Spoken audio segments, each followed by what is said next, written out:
Better have my glasses. Good afternoon.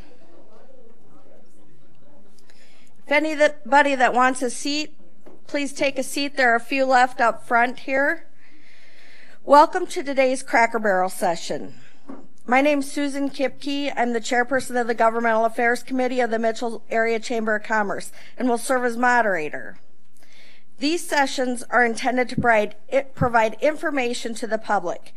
Any opinions expressed here today are not that of the Mitchell Area Chamber of Commerce.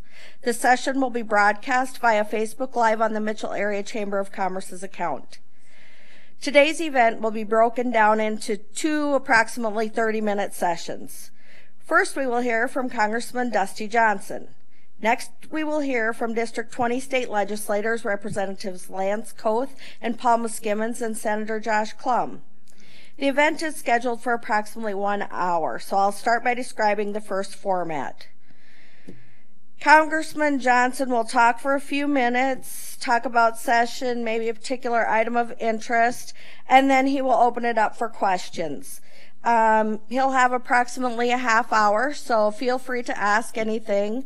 Then we will have a 30-minute session with our legislatures, which I'll give you more details on in a little bit. The following comments apply to both sessions. Audience, please keep your questions brief and to the point. We only have an hour and want to get to as many questions from the audience as possible for both sessions.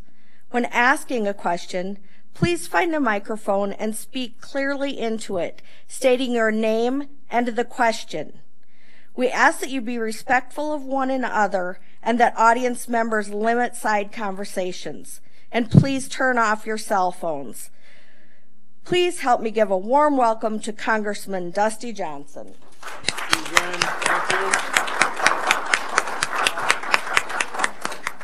Well, thanks. Yeah, just to I'll make a few comments and then we'll throw it open for whatever you want. I think, number one, I'm having a little more fun than I expected. It was hard to say that when we had government shut down for the longest shutdown ever.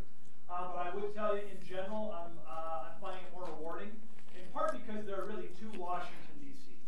There's the Washington, D.C. that we all see, in the newspaper and on television, and that's a lot of yelling and a lot of screaming and a lot of rancor, a lot of people looking like they want to claw each other's eyes out, a lot of very famous names like, Nancy Pelosi and Michael Cohen from this week and Alexandria Ocasio-Cortez, and that is, if that was all of D.C., it would be a pretty hard place to go to work in. And it would be hard to get the sense that any real effort bore fruit for humanity, right? Now, the good news is that there's a D.C. underneath that is, although not perfect, is more functional than sometimes we give it credit for. And that is a lot of very good, hardworking people who are not crazy. I hope I'm in that category of the not crazy, who are just trying to make government work. And it is hard to remember the kinds of progress we're making. So I'm going to talk about just the last 4 months. Now, most of these were successes of the last Congress, the 115th, and not the 116th, the one that I'm in. But in the last 4 months, we have passed the VA Mission Act, which is, once implemented, is going to provide veterans unique new flexibility to access care. We're going to have a farm bill that got more votes in the House and more votes in the Senate than any other farm bill in the history of our country. Sweeping opioids legislation, and the biggest criminal justice reform in the last 40 years. That's a pretty good 4 months. Now, none of that gets quite as much attention as some of the other stuff, but it is meaningful. I came in with 90 freshmen. That's a pretty big class. You think 435 members, those people are all there for 100 years. Well, if you're getting almost 1/4 of the body turning over, as we did this year, that is alone going to change the culture and happen again 2 years from now and 2 years from now. The Democrats are in control of the House now. The Republicans were in control in the 8 years prior to that. 8 years doesn't sound like that long, but 80% of the people in my Congress, in my conference, so that's the Republican caucus, have never been in the minority before. That's how much turnover's happened just in the last 8 years, which is not what we necessarily think. So, hot topics. We can talk about these or about anything else you guys want. The Michael Cohen hearings. That's not my committee. I was really busy, but it looked like it was a real sideshow. There were 2 gun bills. We're up one yesterday and one the day before. And from a policy perspective, that took a lot of energy out of the Capitol. That was an area of quite a little bit of fighting and snarling. Next week, we'll have a pretty substantial federal, takeover is maybe more political editorializing than I want to do, but a federalization of many of our election processes in this country. That'll be sort of the big hot bill next week. We had a vote on the emergency declaration 3 days ago. That was pretty hot in the first part of the week. And that or anything else I'm happy to talk about. I should mention we got Chelsea right there. Chelsea's in Sioux Falls. She helps to run all of our state offices as the operation director. And so Chelsea, give a little wave there. And so if at some point you think I've done a great job when we're all done, you can talk to me. If you think I'm bozo, you can talk to her. And then I will stick around afterwards. I want to hear what's going on in Pierre, how much our liberties are at stake at Pierre. And I'll stick around afterwards and can answer some questions informally if we run out of time. All right, what do we got? Yeah. I'm not sure how this thing works. So, anyway, welcome, Congressman Johnson. And it's Dusty, please. I almost won't respond to the others. Okay. Two things, very quickly. One, you voted against Trump's national emergency initiative, and I'm deeply disappointed in that. I voted for you. I expect you to maintain national security.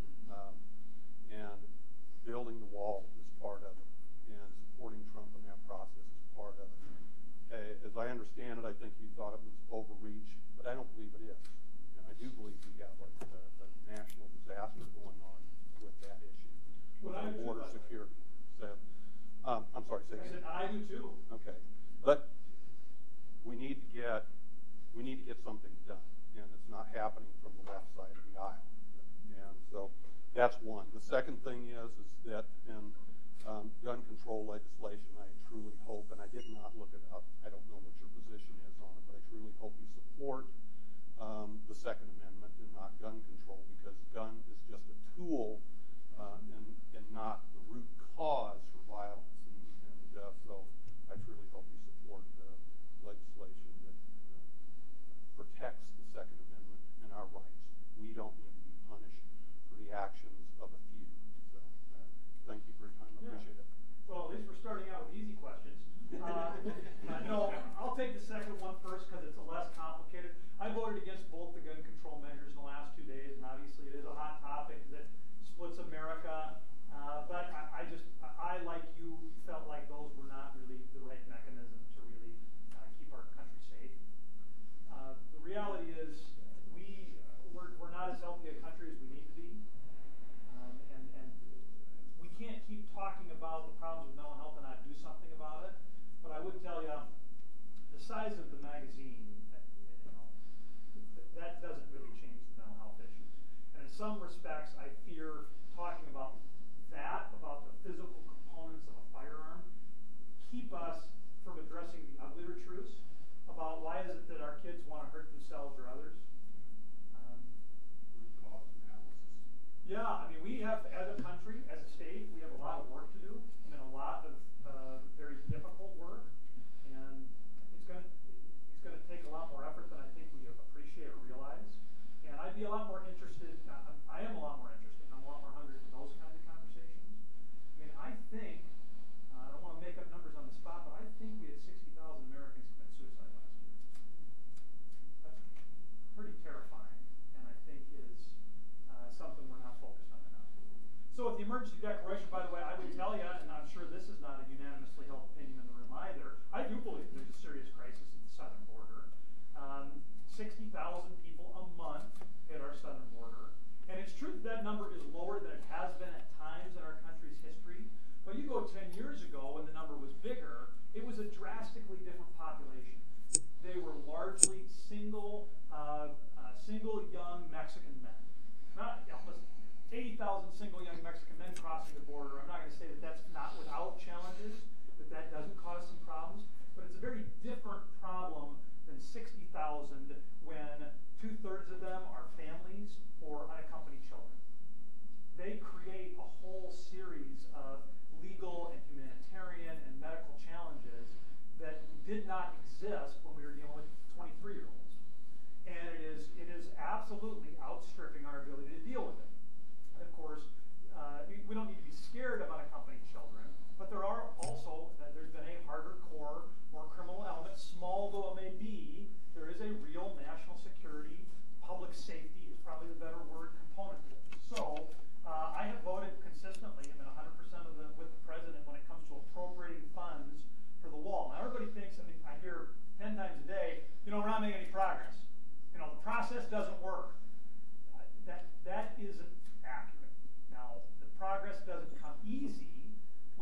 by the way, exactly what the founders wanted. And it's frustrating and it's messy, but the reality is last year, the president was provided by the legislature more than $1 billion for border security. 2 weeks ago, we got an extra $1.4 billion, and I'm rounding all these numbers. I think at the end, when the fiscal year ends at September 30th, so we're starting negotiations already about what the next budget looks like. We shouldn't be getting these things done 5 months late, right? We should be getting them done on time. I think there's a likelihood of another $1 billion or $2 billion come September. We work with the president to identify $3 billion worth of funds in buckets that he has legal access to. And so when you add all those together, that's actually a lot more money through the normal process than what the emergency declaration would open up. So if there are 5 buckets we're talking about, I've been with the president on bucket 1, bucket 2, bucket 3, bucket 4. And collectively, those are going to give us an opportunity, even yet this construction season, to build as much mile, I think, as physically we can even do. I mean, I think 100 miles is not hard to imagine. Which is, those are going to be at segments where Department of Homeland Security experts indicate that those are the targeted hotspots that we need to address. So when it comes to bucket 5, so again, it's not that I'm not supportive of increased border security. I am. I just think you got to follow the rules. And that there is a separation of powers situation. We can't let Congress off the hook. When it comes to that 5th bucket, that was money that Congress, elected by the people, said that should go to our military bases. And I think we can have a good, reasonable policy discussion about how much of that do we take away from our military bases and put to the southern border. But we should have a conversation about it. And it should be the kind of thing that decisions we make together, just like we did with those appropriated funds. Now, admittedly, this was not a popular decision because I probably spent 3 minutes explaining just that 5th bucket to you. And in the world of 30-second sound bites, I lost, 120 seconds ago. And so I get it. I knew when I did it, it was not going to be a particularly popular proposal. But I want you to know 3 things. Number 1, I have been supportive of the president day in and day out on border security. Number 2, I believe that there were abuses of executive overreach under President Obama. You don't have to agree, but that's a pretty firmly held belief on my part.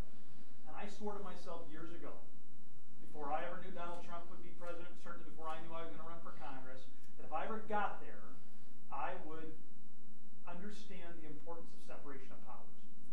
Because whether you support this president or not, there is going to be a president in the future that is a drastically different world than you do, or you do, or you do, or I do. And when they're trying to do something that is the antithesis of what I want, I'm going to want checks and balances in the system. The brilliant checks and balances that our founders felt were so central to the American experience. So number 1, I support the border wall. Number 2, I've promised that this is the kind of thing that needs to be meaningful, whether my party's in the White House or not. I'm just trying to be consistent about that. And then number 3, I know it's not popular, but the oath office I took was to the Constitution and these constitutional principles.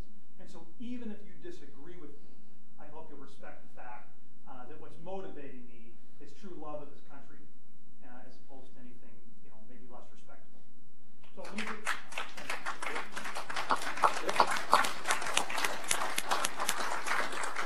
well, now, as long as you're all Republican primary voters, that'll be great.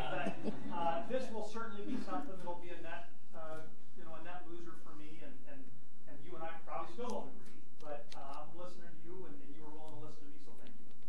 Thanks for supporting the Constitution. Yes, absolutely. Yes. Dusty, John Claggett. Okay, let's go to another question. Well, my first question was, I hope that they're picking you up on the stream. You're not microphone, but I don't know if anybody's watching it, just to kind of make sure. Maybe I've done a good service. Yes. So 5-minute speech over again. So we could go this way if you need. Yeah. Anyhow, I saw your presentation to your colleagues about the national debt. It was great, and thank you for doing so. It's been our Achilles heel for years and years, decades and decades. Are we going to have to wait 100 years? What's happening? What's any of your thoughts? So the debt today is $22 trillion, and it's a real problem. It's less of a problem today than what comes in the years to come. When you look at, and let's be honest, what really drives this, because a lot of times, even my party will talk about discretionary spending, and I'm not going to say that there isn't a role for us in managing discretionary spending. Of course there is. But I would also say that you can cut every single dollar of non-defense discretionary spending. So eliminate the Department of Education, eliminate the Department of Ag, eliminate the Department of Energy. You can do all of that, and you've only tackled half the problem, literally. The annual deficit is approaching $1 trillion, and the totality of our discretionary spending, non-defense, is $600 billion. So it's just not going to get it done, right? A 10% cut discretionary spending is $60 billion, when the problem is $1,000 billion. So we get to the very uncomfortable political truth, the stuff that most members of Congress don't like to talk about, and that is that 80% of the spending is Medicare, Medicaid, Social Security, defense, and interest on the debt. So if you want to add another, uncomfortable truth, I suppose you could add a sixth approach, which is tax increases. Pick 4. Pick any 4 of those 6, and the problem is easy to solve. It's really hard to pick 4. And I'm willing to have that politically complicated and dangerous conversation. I was willing to have it during the election when everybody tells you don't ever talk about those things during an election. But if you don't have the courage to talk about them when you're doing the job interview, how would you ever have the courage to do them when you actually have the job? People are often less hungry once they're sitting in the cubicle. They're more hungry to go get the job. And so it's a conversation is on my heart. I think we've made a lot of mistakes over the course of the last particularly 20 years. And there's enough blame to go around. And I think that's my biggest frustration is that when we start to talk about solutions, almost everybody else in the room wants to figure out how to apportion the blame from the deficits of the past. Well, it's really these wars, or it's really an unwillingness to do this, or it's an unwillingness to cut this. Well, listen, gang, we all got to be, this is all hands on deck now. Because the problem isn't so much the $22 trillion. It's over the course of the next 15 years as our medical costs go like that. And I am a little pessimistic that there's any realistic chance in the short term to address that. I think what it would take is a president who went all in on this topic. In sort of the same way that Dugard 9 years ago just said, I will deal with a $127 million deficit without increasing taxes. Now, you don't have to agree with that, by the way. I'm just saying that the willingness to describe how he would tackle that problem with some specificity, I think, gave him the moral authority to then do it. And we just haven't had that. I think President Trump brings a lot of good things to the table. The reality is he said that he's not going to touch Social Security and Medicare. And it's hard to get it done if you're not willing to look at those long term. I should mention, I'm not in favor of reducing benefits for anybody who's receiving those program benefits today or is on the cusp of doing them. But if you're 42 or younger, we need to have a serious conversation about at what age should I retire and start receiving benefits. I'll live 20 years longer than my grandparents. Yeah. We'll go Tona first, then we'll come back here. Thanks. Oh, do I need to go up there?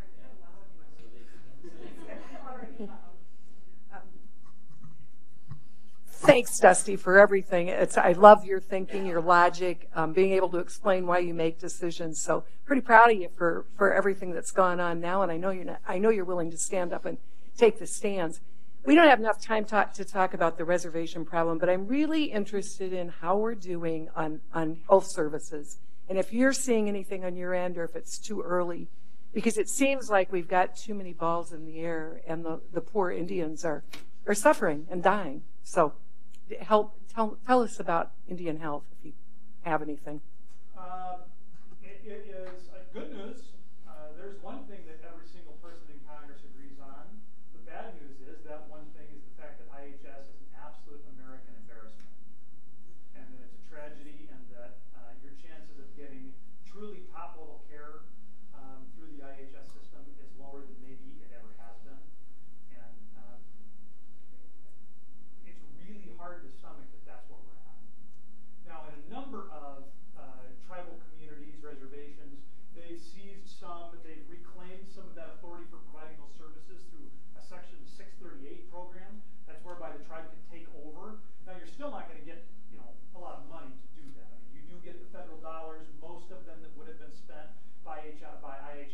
Some of those experiments have been quite successful. Others of them have not been. To be honest, they're a little more successful when you've got tribes who have a lot of other resources.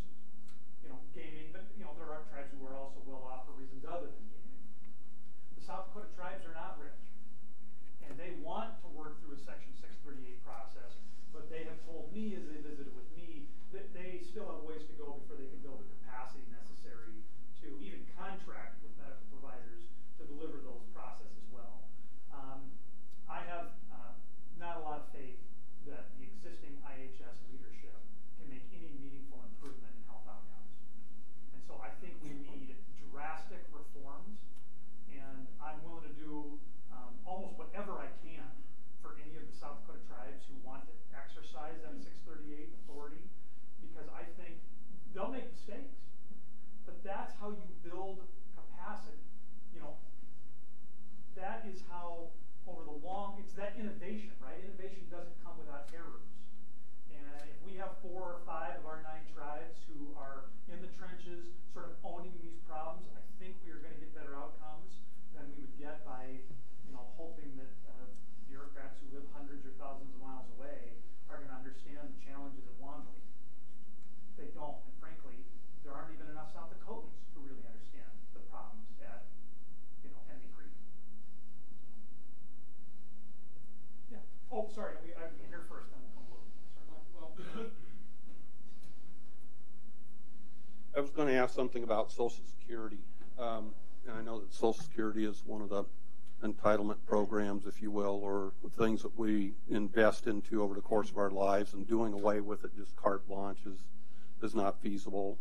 But to revamp the program, and one of the things I always wondered is, the thrift savings program in the federal sector has been around for a decade or two, and it seems to be kind of an effective means of saving money that doesn't get taken away and funded for other purposes. And I don't know what the possibilities of developing something like that nationally is. And forgive me, I'm not afraid to ask the stupid questions, so I'm gonna get out there and say things other people may think is insane. But I'm proposing, I'm asking what things are considered, or are you looking at in terms of Social Security system?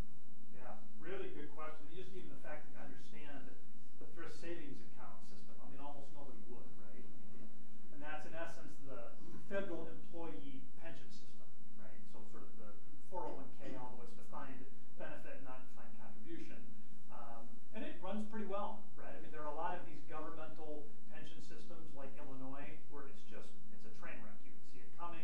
It's a disaster. In 50 years, Illinois has not made a full contribution to its pension system. They just use it as a big old piggy bank, and at some point those bills will come due. Kind of shockingly, the federal system has been better than that. And so, and that's, we're taking IOUs out of Social Security now to spend for other funding.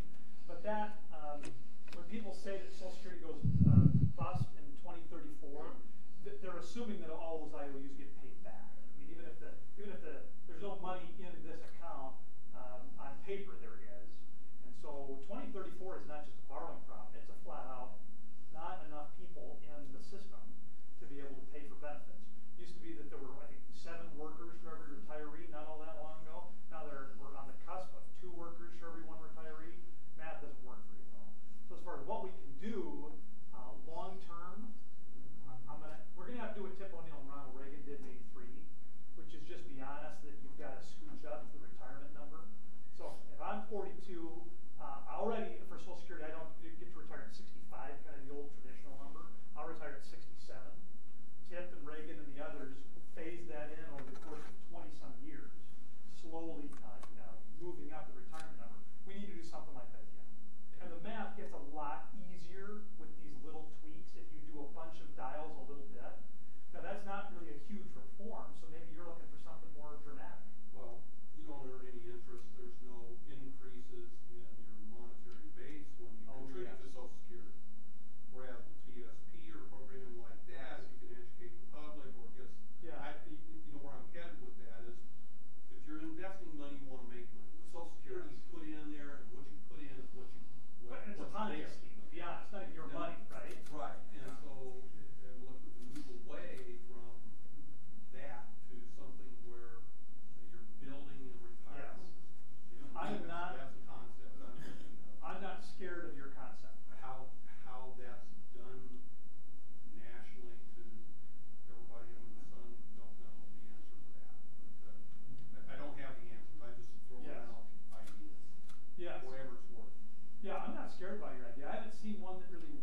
probably am not. I am being rude to the people on the stream. I don't mean to. I'm Lou Siebert, and we thank you for serving, especially from our community.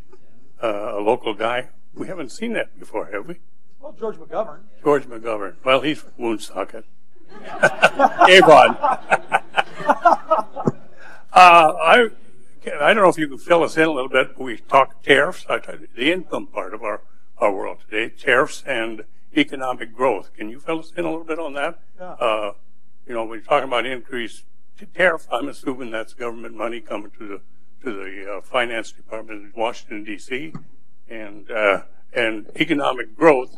For every 3%, there's like $1 trillion or something like that goes into to the Treasury, and economic growth can help the federal budget.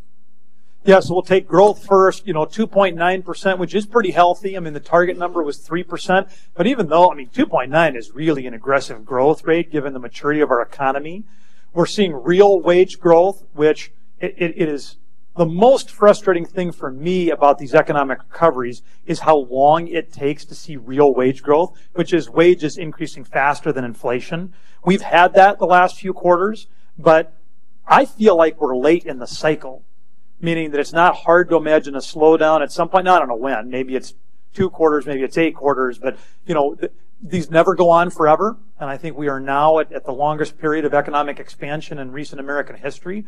So at some point, the worm is going to turn. It would be nice to see some more wage growth before that happens.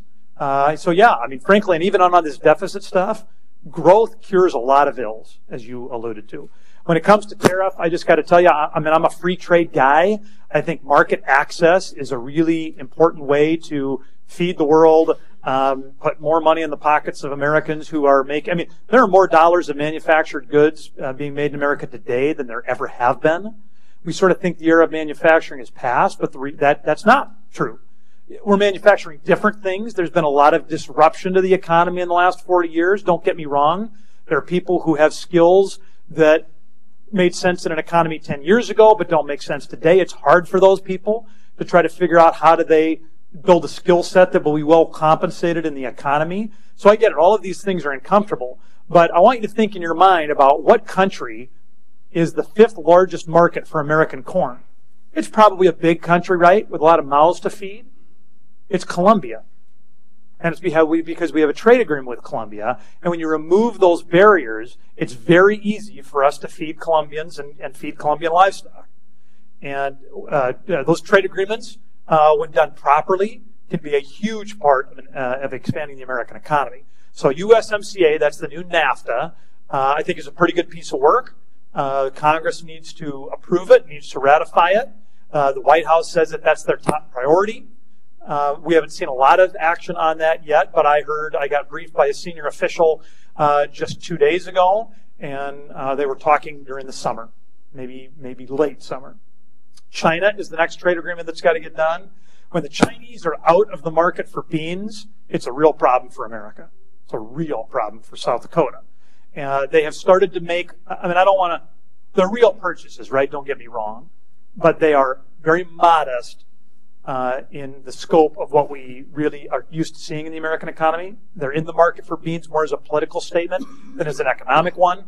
We need to make more progress. And I had breakfast, a small number of us had breakfast with Ag Secretary Sonny Perdue 3 days ago. I was feeling pretty optimistic because all the news reports were optimistic. Sonny tempered my enthusiasm a little bit. He just said, remember, we're negotiating with the Chinese. And, progress on trade agreements with the Chinese, any agreements with the Chinese, don't follow a straight line. And with the Chinese, it's never done until it's done. And even then, it's not really done. And so they negotiate, the culture of negotiation in Asia generally, but specifically China, is very different than a more Eurocentric negotiating posture. And our experts know that. But for me, sitting at home, I need to remind myself of those differences. Oh, no, that's fine. It does look like I'm over time, so let me just say this by closing. Thanks so much. You guys know me. Feel free if I'm making dumb mistakes, and I will, because I'm a pretty flawed human. Only as flawed as Dave Mitchell, no more. Let me know. because I'm a lot better when I'm getting coached than when I'm in a vacuum. And I'm just going to sit tight and listen to my local legislators, and I'll stick around and answer informal questions afterwards. Thank you. Dusty, this question's for you. This is Paul Muskimmons, District 20 representative. Dusty, with the federal deficit we have, there's been a movement for some years now for a convention of states, and we voted that down in the South Dakota House of Representatives. I would like to hear your perspective on whether or not that should occur, and whether this deficit is a circumstance that the states should convene to deal with, and maybe usurp the right or the power of Congress. So, thank you. I'm happy to answer the question, but I feel bad stealing you guys' time. So let's come back at the end, and I'll answer the question if we got a little time. Yeah. I just like to say thank you, Dusty, for serving the great state of South Dakota, and thank you so much for taking time out today to be with us.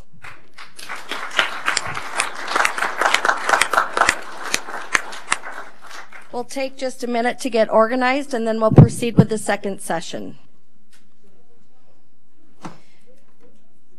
While the legislators are getting seated, I'm just going to do my little spiel to speed up things. Each legislator will be given a couple minutes to do an overview of their session, talk about any particular item they see of interest. Then there will be questions from the audience. The legislators will answer as they see fit. We'll end the session with a couple minute overview for each candidate, and then again, cell phones, all those kind of things that I said before the first session. Please help me welcome Representatives Koth and Muskimmons and Senator Klum.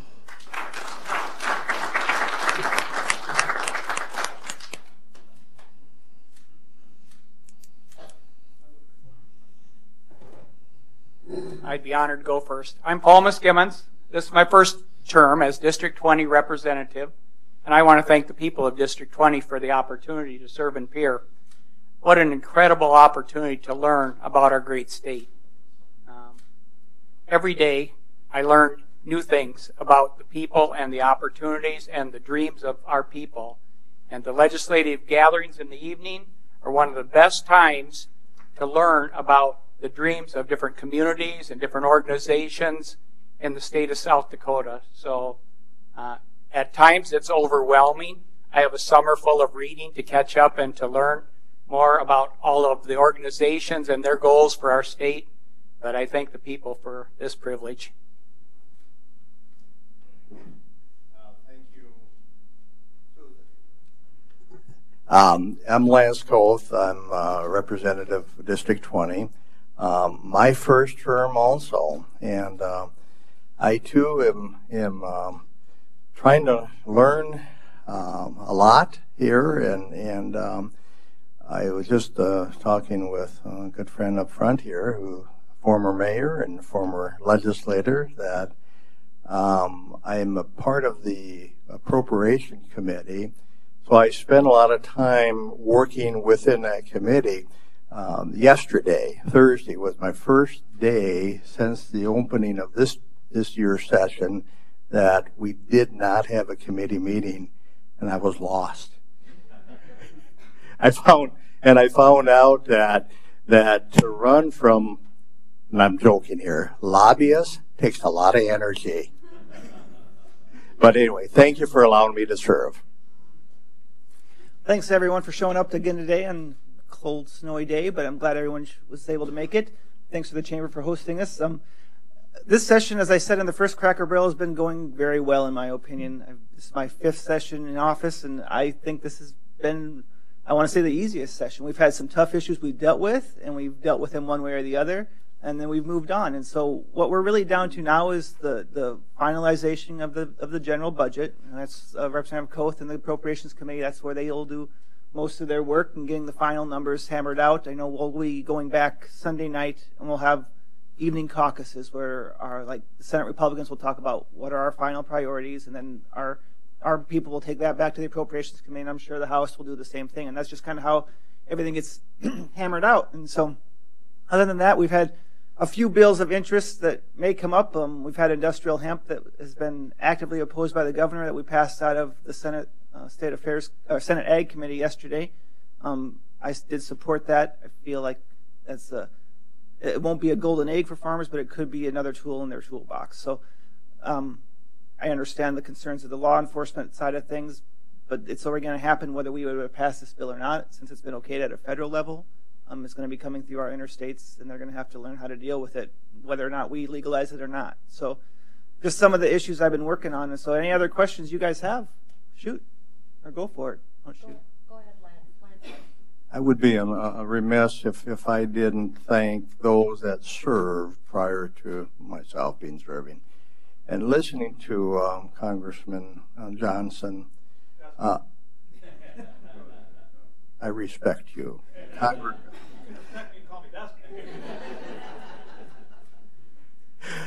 Okay, I will.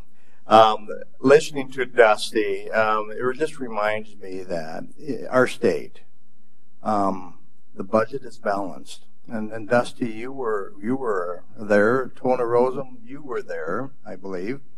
When we had the most recent recession, 8, 9, 10, 11, when there were some serious decisions that had to be made. But not only is the budget balanced each year, that's what we're going to be doing again this year. Secondly, you talked about Illinois for the last 50 years. I believe it's their retirement system. In South Dakota, fully funded. The retirement system is fully funded. And I mean, state of the art. When we hear testimony from those folks and the discipline that they have, and it's not easy, they have to make hard decisions, but it's fully funded. And I don't remember if it's one of 3 states in the nation. I'm not even sure. But not too many states have that ongoing discipline. And the third thing is, we do it without raising taxes. And that's the general feel that I get, and of course our current Governor Noem is emphatic. We will not raise taxes. So great. Those that served prior to, they built a firm foundation, and we're just going to continue with that. Thank you. Questions?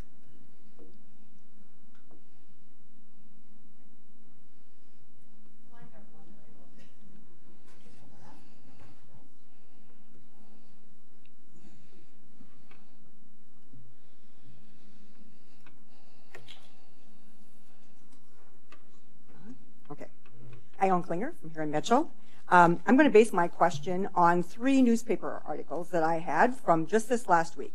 The first one was dated on the 21st. It says that you killed a bill to study pre-K, citing socialist agenda. And it talked about the cost being like 10 to 14,000 or 20 to 40, depending on who was speaking. And then the benefits of that would have been reduced rates of incarceration, improved graduation rates, and greater return on investment. But the socialism thing got in the way of those facts. Anyway, second one was the very next day. Presumptive probation repeal advances in peer. Panel case bill despite $53 million price tag. Don't have a revenue problem in South Dakota. We have a priority problem. And it could be more than that based on if we're going to build more prisons. And the third one is just yesterday. State House passes bill requiring public schools to display national motto. And it talked about how the Attorney General then, we added this to it, that the Attorney General would be defending any school district board or employee if a lawsuit was filed, and the state would also incur any associated legal expenses. So we're talking about taxpayer money here in all 3 of those headlines. I'm just wondering, what is the vision, now that you talk about vision, and we're going to be talking about appropriations and balancing the budget. What is the vision based on these and other legislative actions for our state 5 years, 10 years, 20 years down the road? And Ione, thank you for the question. And I don't know that I can accurately answer it all, but that $53 million cost, I believe that was killed in committee. I believe. Okay. I don't believe that's going to move forward. Is that correct? No, that's it. And I apologize. There's a lot of bills out there that I will really look at once they get to the floor, because most of my time, all my time, is spent on the appropriations. So once a bill hits and it's a money thing, we on the appropriations committee will start looking at it. So if I look like I'm not knowing what I'm doing, in those cases I'm not. But I believe that particular one was defeated. Senator Klum, is that right? The presumptive Preservation. It died in the Senate. Yeah. Okay. Yep. So if you ask the division, education is important, but I'll be real candid with you. The biggest issue we have right now is Medicaid reimbursement as it relates to two areas: long-term nursing home care and community service providers. It's a real issue. How do we take care of our elderly? How do we take care of those who can't? And so on the appropriations committee, and then I'm talking about on the Republican side in our caucus, we're concentrating on that a lot. And if we can find any extra dollars, that doesn't mean that education is not important, but we've got a serious, very serious crisis in our long-term care facilities. They are closing. And so we've got a lot of catch-up that we have to do. And I'll just say, I've voted against the pre-K bills in the past, and I would probably continue to do it, because at that age, when do parents be responsible for their kids? It's not the state's job to educate at pre-K. I think what we do with our public school system works great up until then, but at the pre-K ages, it's the parents' responsibility to do that. This is a low tax, low service state, and that's who we are as a state. And we know that we don't have enough money to serve all the really needed processes and activities in our state. So the job that the appropriations people do is very difficult for them, because they know that they're not funding causes. I sat in House Affairs on the autism bill. I've never heard such a heart-rending result when the vote was the state could not afford a mandate for ABA services for autistic children. And autism is growing dramatically in our state, but our state could not afford that. It was heart-wrenching, the result and the response of the audience. And Leader Baum from Platte said that was the hardest vote he's ever taken in his life. So it's not that we don't care, it's that we don't have enough money to fund all the services that are needed. I guess I was just disappointed that you wouldn't fund just a study on the pre-K. That was one of my thinking. Just a study was not even offered. So, thank you.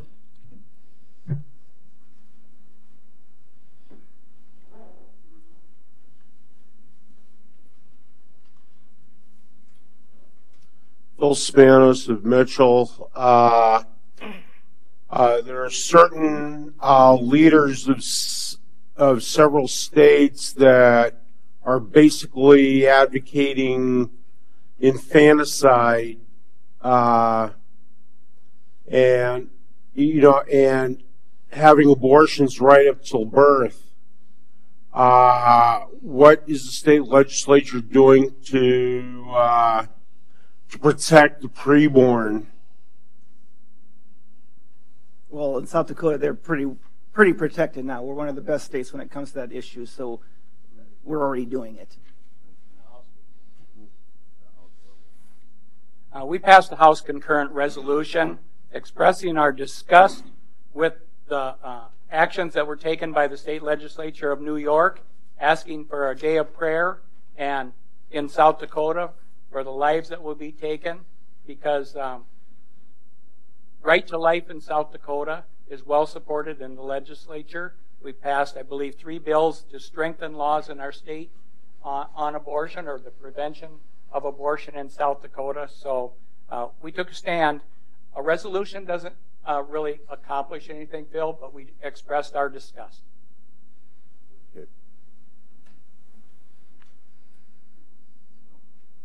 No, I'm done. I do have a follow-up for Ione, if I could. Go ahead. Ione, if I could just follow up on your question or comment regarding education. The Department of Education is one of our larger agencies in here as it relates to the amount of funds and that from the general fund, tax dollars that go in there. And it needs to be because it covers a lot of areas. The issue that I see going forward is a big problem is the taking care of special ed. That's a huge issue. We've heard testimony in that area. I think Watertown School District is one that's being inundated. There's a special fund that can be tapped, and Dr. Graves, I believe, in the Mitchell School District has now reached out into that. For the first time last year, yes. Yes. First time in 20 years. Right, and we heard testimony from the Sioux Falls School District that they probably will need to. That's a huge district. So where I'm going with this is on the appropriation side, we say, okay, what is going to take the priority, the dollar-wise? And that's rearing its head big time, and we're wrestling with that. Secondly, in 2016, when the Partridge bill, the Senate bill 62, whatever, when sales tax was raised 0.5%, and a significant piece of that went into the education. I believe it was for teacher salaries, and I don't remember the percentage.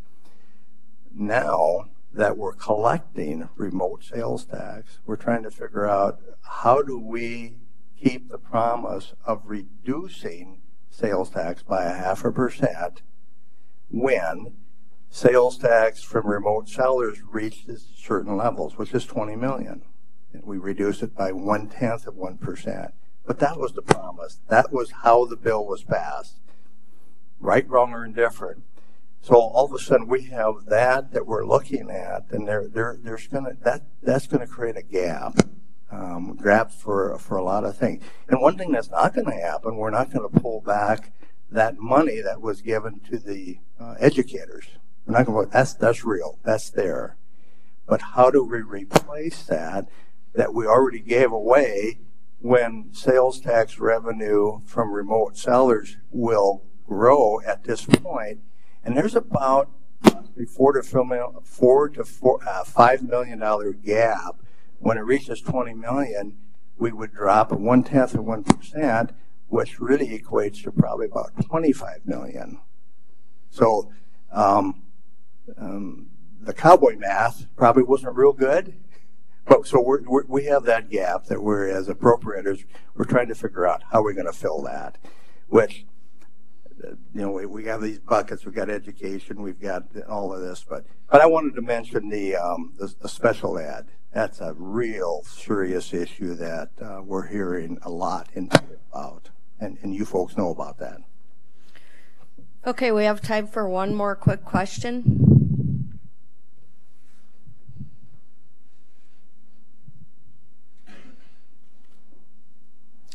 If there are no further questions, we will have recaps, please.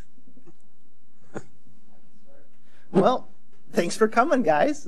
I'll stick around for as long as you guys want to talk and visit. This is one of the best districts in the state to represent. You guys should be proud of that. I think we're well respected in Pierre. The work we do in Pierre up there is good. We may not always agree, but we're respectful about it. We treat our colleagues with respect, and I appreciate that. As I look forward, I really think that I don't know solid numbers, but I'm hopeful for our nursing homes and our care providers. I think that they'll see I think they'll be happy. I hope they'll be happy because this is what it's going to be. But we'll have that figured out in the next upcoming days, and then we'll be done up in Pierre, and we'll come home and we'll be with you guys. We'll work here, we'll live here, and if you ever have questions or comments throughout the year, or even any more this session, please feel free to give us a call or email or whatever. So, thanks for being here. Along that same line, no promises, but it certainly appears that the numbers will support more dollars into Medicaid reimbursement than what Governor Noem has proposed in her budget, which was 5% for long-term care. There's $8 million that's needed from the community services. I'm looking at Pam right through there. She's staring me down right now. Okay, there's $8 million, I believe. The long-term care folks have told us that we're short. They're short approximately $63 million. We're not going to get there. And please don't hold me to this, but there's a chance that we may get a third of the way there this year if we don't have any new issues that come up within the next week and a half. It's going to be a big improvement.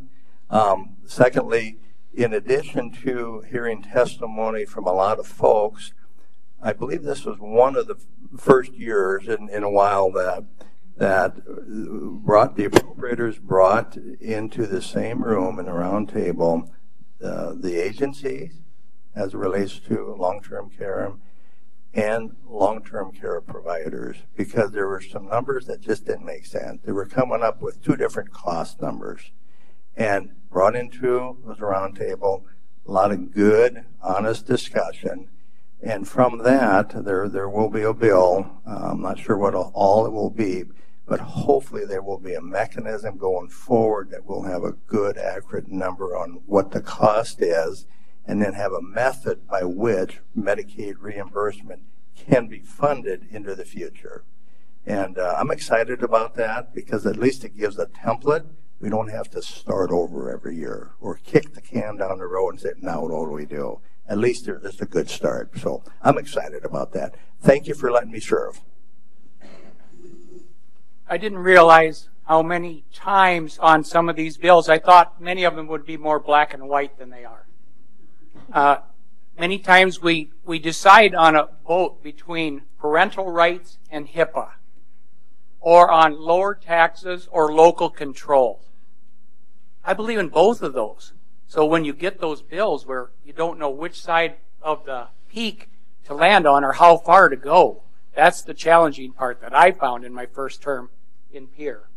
I would like to highlight one thing that happened this week out of the House. We okayed a new arrangement, a new agreement between the state of South Dakota and the state of Minnesota for veterinary students. And we have 20 contracts for veterinary students to attend the University of Minnesota each year. It's going to help bring large animal practitioners back to South Dakota. It's going to save the students between $85,000 and $105,000 per student for their education. And their first 2 years of education in veterinary school will be provided at South Dakota State, which is going to bring new professors and growth in the capabilities of South Dakota State. So that's one of the great things we've gotten done this year in Pierre. Thank you. I would just like to make one quick comment before we close. I would like to say that these men work very hard for us, and we are very lucky to have them representing us. I worked personally with them on a bill over the last several weeks, and we may not have always agreed, but they always listen.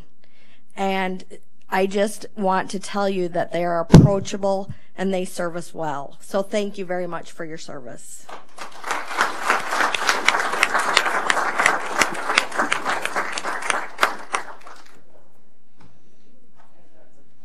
Thank you for attending today.